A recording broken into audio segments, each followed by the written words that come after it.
And joining me now is Sky News senior reporter and host Caroline Marcus. Caroline, great to see you as always. Great to be here, Erin. The Prime Minister, Anthony Albanese, he is in India at the moment. What did he have to say today?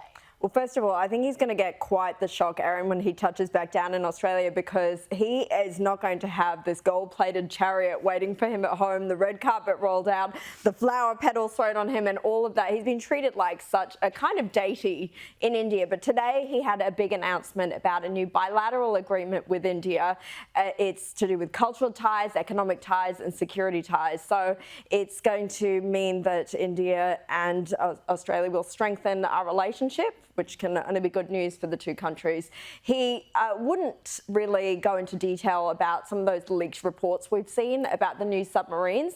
That will come more next week when he goes to the US, and he's going to make an announcement alongside the US and UK leaders about that. It was fascinating when he was asked about India's relationship with Russia, and I'll speak to Susan Lee, the Deputy Liberal leader, in just a moment about that. It is a minefield, but he was very diplomatic, and I think one of the quotes in the paper was he handled it like the cricketers with a straight bat. So we'll look at that very shortly.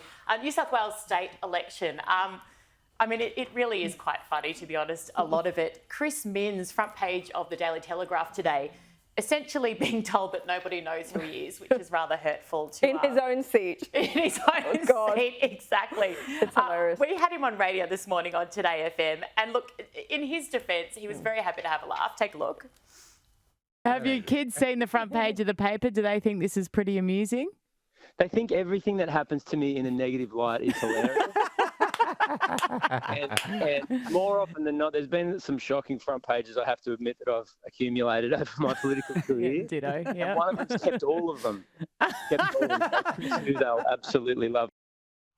I reckon that's probably the same child that wears a Dom Perrottet t-shirt Exactly. to bed. I know. Is it a big deal? And to the shops, apparently. And you know what? I think Chris Minns, the way he deals with these things with a sense of humour, it makes him more relatable and likeable. I mean, if your kids can't take the piss out of you, I mean, what kind of parent are you? Like, that is so relatable as a parent, isn't it? But on the other hand, it is a concern, Erin, because politically, Labor holds the seat with the tightest of margins. It's 0.1%. If he loses Cogra, which is his own electorate, if only 2 in 5 people that the Daily Telegraph stopped could actually recognise who their own member was, that's a concern. If he loses his seat at the election but Labor gives in, what does that mean for the leadership?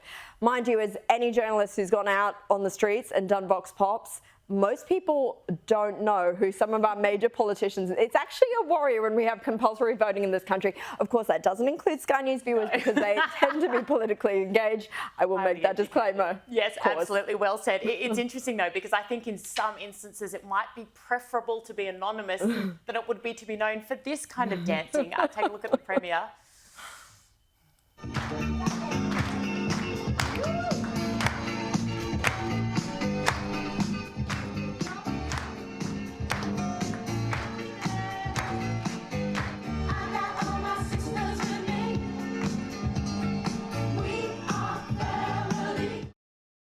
I mean, at least he's not kissing a baby, right?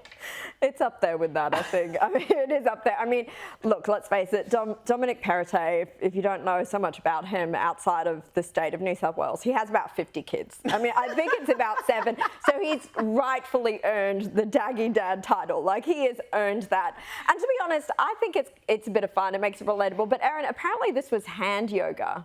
Now, that's not like any yoga I've done. I didn't see a downward dog in there, but this is hand yoga that he's done with the seniors. That actually sounds like something I could really get behind because I suspect it's easier than the kind of yoga that I've tried before. Hey, what about the Royals?